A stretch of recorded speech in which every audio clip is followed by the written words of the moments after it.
And yo, it's Big Butch, and I got another one for all my grinders. This is what we gonna do. Thank me later for this shit, man. You gonna get a free verse, a free video, and you get to come to the show and open up. And we gonna put the record out on Black Soprano Records. All you gotta do is send your song to the email and $100 to the Cash App, and you win there. And may the best man win. I hope y'all ready, because this is a big deal, especially if you're an up-and-coming artist trying to get your music out. Trust me, man. I wish somebody was doing this for me when I came up. Let's go. Yo, what's the deal, fam? It's your man Ease. Before we go any further, don't forget to smash that like button. Just play the video of Benny the Butcher providing an opportunity for fans and supporters to get their music heard. And I'm not really a fan of this whole process in a sense. To me, it comes across as grifting. And some people may say, yo, Ease, you're being a contrarian, but there are so many different unanswered questions, and I'm gonna throw them at you. First of all, this whole notion that someone should send you $100 to be in a contest to get a free verse, be featured on a mixtape, and perform with you live on stage seems far-fetched, especially when we don't even know the details of how the process is going. Is it gonna be bracket style where other individuals compete against each other and week by week you're gonna share the status of the contest? How are we gonna know who's winning or the process? Because me being myself, the first thing I'm thinking is maybe you already have the winner in your head. Could be a family member, could be someone that you discovered on IG, and this could be a money grab. That's just the way I think, because there's so much grifting and scamming within music to where the way this is delivered, it doesn't come across as sincere. Because I know a lot of people say, yo, he could just charge a feature fee and people won't get anything. But he's essentially charging a feature fee, right? Because if 400 people sign up and pay $100, that's $40,000. I don't know how much he charges per feature, but I'm willing to guess in this musical climate, that's well within the number, right? It just doesn't make sense to me. It's like a grift or a scam masked as an opportunity. And there's so many people out here attempting to get their music heard, and they want to be heard or have the masses experience their music. To have someone who's established do this comes across as disingenuous. Why not have something to where they pay $100 to have a consultation with you, play the music, and you can give some legitimate feedback? Because essentially, the way it's been delivered or lack of details, it comes across as you just playing a lotto, throwing away $100.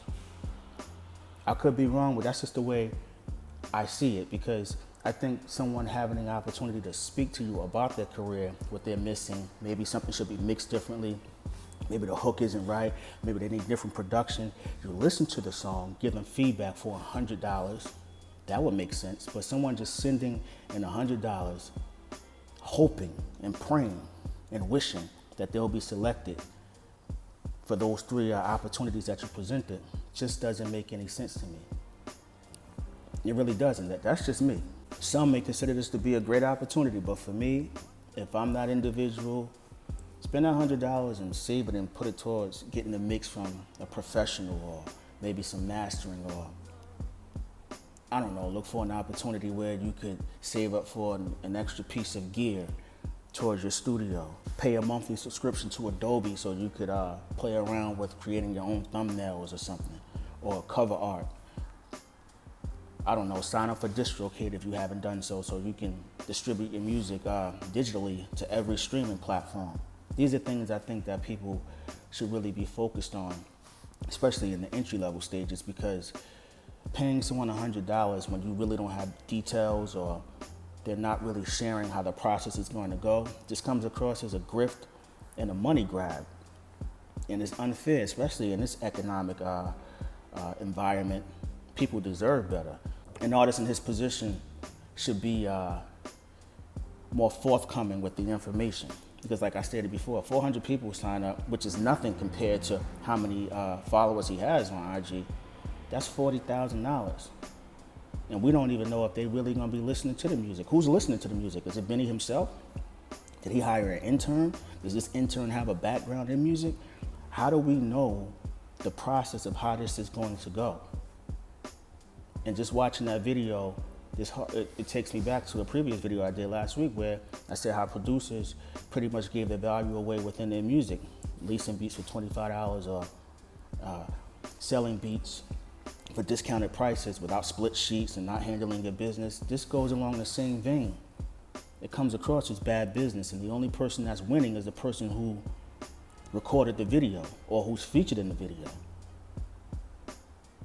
As an artist, I know it can come across as desperate times and you want to be heard, but just cultivate your sound and your direction and develop a fan base. For some, you're gonna disregard what I'm saying, but I don't think this is a good opportunity. And I think Benny should provide consultation for $100. Actually not sit down and talk, maybe virtually a 5-10 minute conversation. That way we know you listen to the music. Otherwise it comes across as a nasty money grab, and it's disingenuous. Let me know what you think in the comment section. Remember, you can achieve anything in this world through sheer hard work and patience. God is the greatest. It's your man Ease at the Ease Experience. Go get yours. Yeah. Yo, what's the deal, fam? It's your man Ease. Today we're talking about Taj Mahal, Mobb Deep's second single off the upcoming album, Infinite.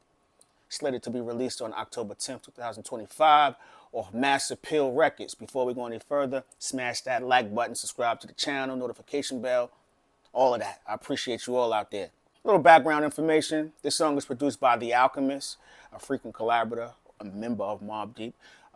Mixed by the legendary Eddie Sancho. Do your homework, ladies and gentlemen. Respect the engineer. And also the A&R coordinator on this particular album, or the record, based on the credits, is Sean C. Sean C.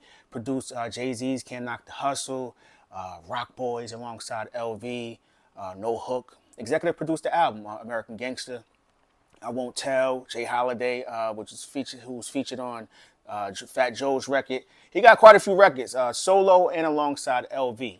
So let's speak about this particular record, Taj Mahal.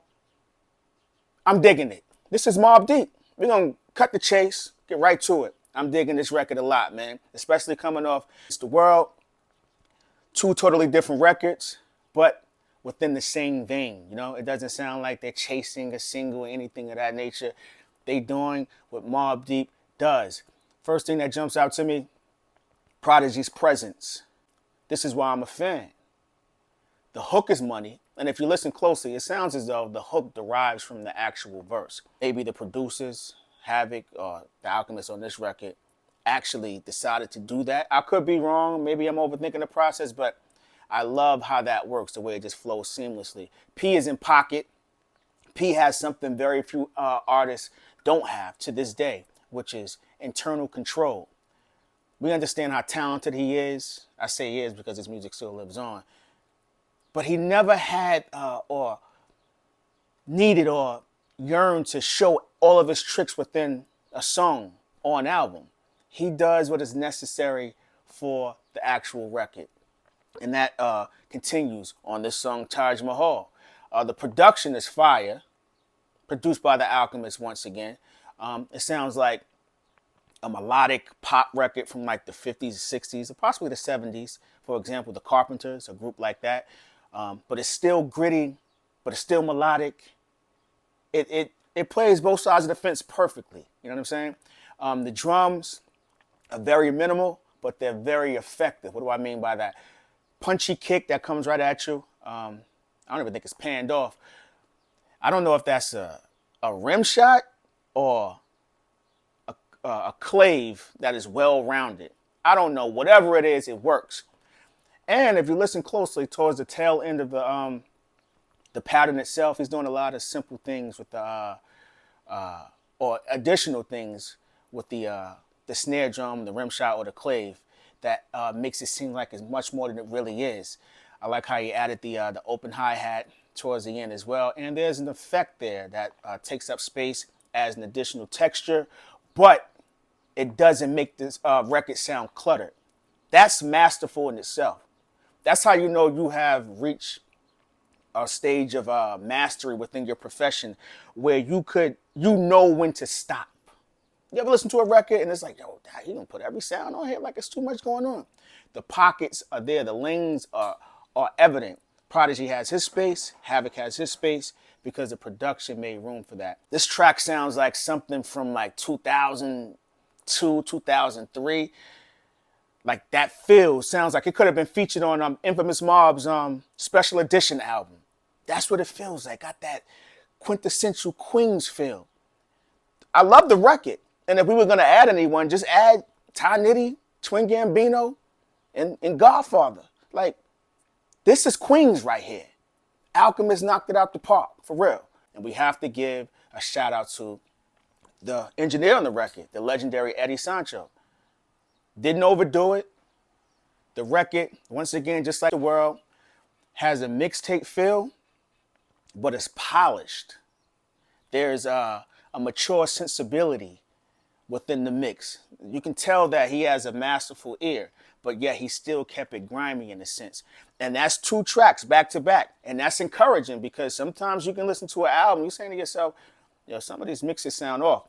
2 for 2, consistency, both production-wise, mixing-wise, and song-wise. Now let's talk about Havoc. Havoc sounds very comfortable on this track. His flow is natural, the tone is sharp, and you can hear the Queens lingo within the track. That's more production within itself. He hasn't lost a step. He brings the total opposite to what Prodigy is bringing forth on this particular track, which is perfect. And you can tell that that's intentional, you know? That's production. Even though he's rapping on here as well, he didn't produce the record per se. But production isn't always making the beat itself, right? It's just knowing what is necessary. And I think he showed up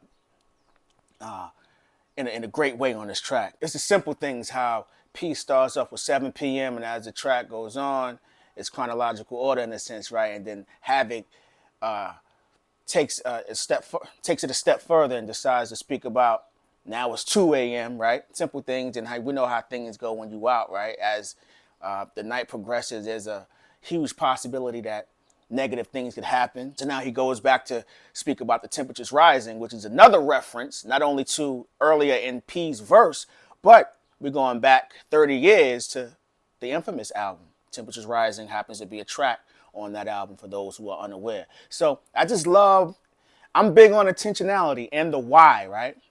Records are cool, you know what I'm saying, just to listen to, but I like to understand why someone is doing something. And Havoc approached this verse as a producer, not just a rapper. Salute to Havoc. I wouldn't change anything about this record because based on Against the World and what we heard on Taj Mahal, Infinity is headed in the right direction, man. Like, for real. If you play those records back to back, which I did today, I'm totally satisfied with that. And here's the thing, they're not even within 3 songs of each other on the official track list. So that's encouraging, man. Taj Mahal is fire. I can't front, man. And this is a person, you know, I consider myself to be an avid hip hop listener, but I like to tell the truth in a sense, you know, like I like to be honest about what I've heard and what I've experienced. And I like this record a lot. Prodigy hook is what it is. It's fire. It's Prodigy. It's what we come to listen to, right? Alchemist production is fire. Havoc was in pocket, locked in. Eddie Sancho, his ear is impeccable. He's bringing it all together. 2 for 2 on the mixes.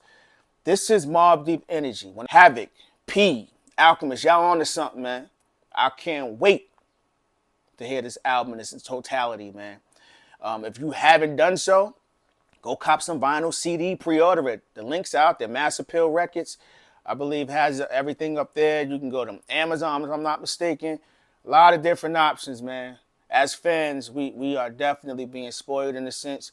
And hearing these records lets me know or reminds me that a void is truly missing within hip-hop now that P is no longer here. So if we truly appreciate that or appreciate what he brought to the game, support the record because they're giving us exactly what we asked for.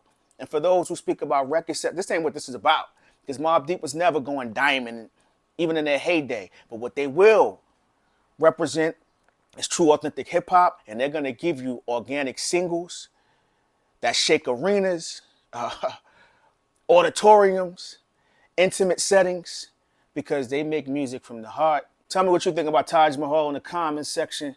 Shout out to Mobb Deep, man. P, Havoc, Alchemist, Eddie Sancho, Steve Scola, who used to mix some of their older records, the whole infamous Mob, the whole Queens. Listen, man, Mass Appeal Records. I like what y'all doing right now. It's your man Ease at the Ease Experience. Go get yours. Shia. Hey, yo, Ease.